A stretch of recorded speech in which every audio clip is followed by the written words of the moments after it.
Boa noite. A Receita Federal está alertando empresários de todo o país para o golpe do Super Simples. Muitos comerciantes já receberam boletos que parecem ter sido emitidos pela Receita.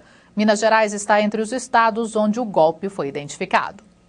Seu Ailton é dono deste bar em Divinópolis. No mês passado, ele recebeu uma cobrança e pensou que fosse da Receita Federal.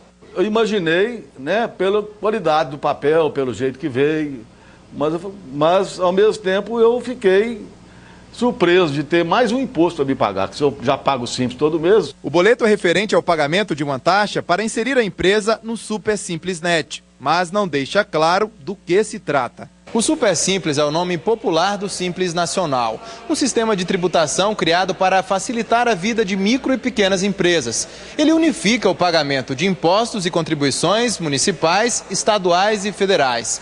Só que a Receita Federal, responsável pelo Simples Nacional, não envia cobrança pelos Correios.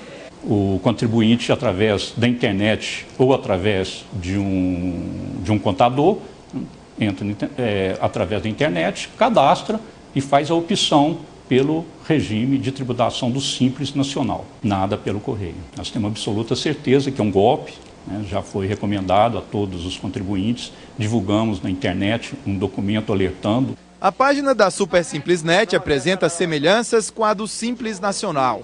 O boleto tem uma logomarca que faz referência ao governo federal. Porque ele vem escrito super simples, A gente sempre liga que é a coisa do governo, Se a pessoa não estiver atenta, ela pode ser enganada, A Receita identificou o golpe em pelo menos 5 estados: Pernambuco, Minas Gerais, São Paulo, Espírito Santo e Paraná. Ligamos para o número que aparece no boleto, mas o atendente não quis falar sobre as denúncias. Caso você pode estar indo no site, através da parte de contato, e está deixando esses questionamentos que a equipe te responde, ok? Mas não há alguém na empresa, por telefone, com quem eu possa falar? Faça isso através do site e eles vão te dar todas as respostas.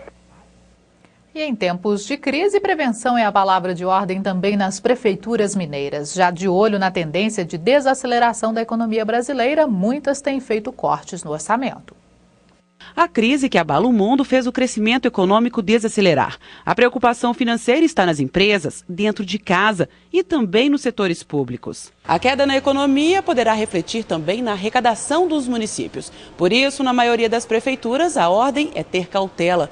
Em Uberaba, por exemplo, dos 572 milhões de reais previstos para este ano, o prefeito já anunciou que fará um corte de 20 milhões de reais. O corte deve atingir primeiro as despesas do dia a dia, economizar com combustível, telefone, material de limpeza e de escritório. Mas, de acordo com o prefeito reeleito, se a meta não for atingida, poderá adiar também investimentos e projetos previstos para 2009. A maior parte das nossas receitas advém do governo federal e do governo estadual. Se a movimentação econômica diminui, é óbvio que os repasses também irão diminuir. O que nós estamos fazendo é isso, é deixando uma reserva, não gastando, exatamente para que a gente tenha condições de enfrentar todo e qualquer problemas no meio do caminho. Uberlândia tem o segundo maior orçamento de Minas, perde só para a capital Belo Horizonte, cerca de 1,150 bilhão de reais. Mas o prefeito garante que não vai reduzir os recursos. No entanto, vai priorizar as obras que foram iniciadas no mandato passado, como o Hospital Municipal, as escolas de ensino fundamental e infantil e também as obras de drenagem e do Teatro Municipal. Faremos a parte de custeio, que é o pagamento dos servidores públicos, os serviços de primeira necessidade, na área da saúde, na área da educação, nas áreas sociais, esses serão mantidos. Esta é a forma que nós estamos vendo nesse primeiro momento de analisarmos o comportamento da economia do nosso estado e do nosso país. Em Divinópolis, a prefeitura elabora um projeto para reduzir os custos com cargos de confiança, o que pode gerar uma economia de até 20%. Está sendo planejada também a fusão das secretarias. A partir do dia 1º de fevereiro, nós vamos estar implementando aí um novo sistema de gestão com o objetivo de dar maior eficiência ao processo administrativo da Prefeitura Municipal e, com isso, também uma redução de gastos, que sempre é importante para o nosso município. Moradores de Pirajuba, Conceição das Alagoas, Perdizes e Pedrinópolis ficaram sem energia por quase meia hora hoje à tarde. De acordo com a CEMIG, o problema foi provocado por uma pane num transformador e cerca de 50 mil habitantes ficaram com o fornecimento comprometido. A pane atingiu ainda 13 bairros e a região central de Uberaba. O serviço só foi normalizado depois que um equipamento reserva foi acionado. A onda de assaltos a fazendas neste início de ano assusta produtores da região do Alto Paranaíba. Em pouco mais de 10 dias foram 6 roubos. E para evitar mais prejuízos, a polícia orienta os agricultores a não estocar produtos nas propriedades. Na fazenda do agricultor Crisanto Torresan, em Patrocínio, no Alto Paranaíba, a segurança foi reforçada com alarmes e cães de guarda.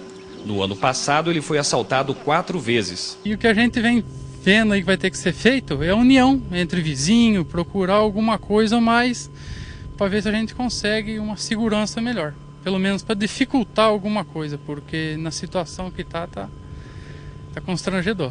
Não tá fácil trabalhar, não. De acordo com a Secretaria de Defesa Social de Minas Gerais, em 2008, entre furtos e assaltos em fazendas, foram registrados quase 10 mil casos em todo o estado, 15% menos que no ano anterior, quando os casos passaram de 11.500. Mas aqui na região do município de Patrocínio, no Alto Paranaíba, a estatística da polícia reforça a preocupação e o medo dos produtores. Aqui, o número de assaltos a fazendas aumentou 31%. Passou de 19 em 2007 para 25 roubos em 2008. Só este mês, 6 fazendas foram assaltadas. No rosto do agricultor Aderico Araújo, as marcas da ação dos bandidos. A fazenda dele foi atacada há 2 dias. Eram uns 8 mais ou menos. Armado. Fortemente armado. No mesmo dia, 10 homens encapuzados e armados com revólveres assaltaram a fazenda Rio Brilhante, no município de Coromandel. Eles chegaram a pé e renderam 30 funcionários. Fugiram levando um caminhão carregado com 15 toneladas de defensivos agrícolas, avaliados em R$1 milhão. A polícia diz que tem patrulha rural na região, mas que para tentar evitar roubos, precisa da colaboração dos fazendeiros. Os produtores rurais procurem ter nos seus estoques apenas aquele material, aqueles insumos que vão ser utilizados num espaço de tempo curto, né? Não deixando em estoque grande quantidade de insumos agrícolas. Mudanças no clima podem provocar chuva significativa nos próximos 5 dias no estado. As informações são do MG Tempo. Uma frente fria que está sobre o sudeste pode provocar áreas de instabilidade que favorecem chuva forte no sul, zona da mata, Triângulo e na área central do estado. Estas são imagens ao vivo de Uberlândia, onde amanhã a temperatura máxima não deve passar dos 25 graus. O tempo deve ficar nublado, sujeito a pancadas de chuva e queda de raios, no sul, zona da mata e oeste. Nas demais áreas, sol entre nuvens, com pancadas de chuva a partir da tarde e noite. A temperatura máxima não passa dos 24 graus em Delta e Piumhi, 26 graus em São Gotardo, 27 em Araguari e máxima de 28 graus em Centralina. O governo do estado definiu há pouco uma série de medidas de apoio às siderúrgicas em Minas, entre elas a redução dos juros no financiamento para reflorestamento e criação de novas linhas de crédito para esses projetos. O governo pretende ainda facilitar os procedimentos ambientais obrigatórios para as siderúrgicas. O setor enfrenta a pior crise. A produção de ferro-gusa no estado, que chegava a 400 mil toneladas por mês, caiu para 150 mil toneladas. Só este ano, mais de 1 milhão de vagas de trabalho deverão ser abertas. Entretanto, a grande quantidade não significa que todas serão preenchidas. Na hora de contratar, as empresas esbarram num antigo problema: a falta de mão de obra qualificada. Este laticínio vem aumentando a produção desde o ano passado. Está ampliando a estrutura para oferecer novos produtos. O reflexo disso é a geração de empregos, que está aquecida desde o ano passado. Nós contratamos 4 funcionários novos, né? E agora com essa ampliação, em 2009, devemos contratar mais funcionários. Em 2008, o país gerou 2 milhões de postos de trabalho formais e deverá abrir 1 milhão e 500 mil novas vagas este ano. Minas se destacou no cenário, principalmente na indústria.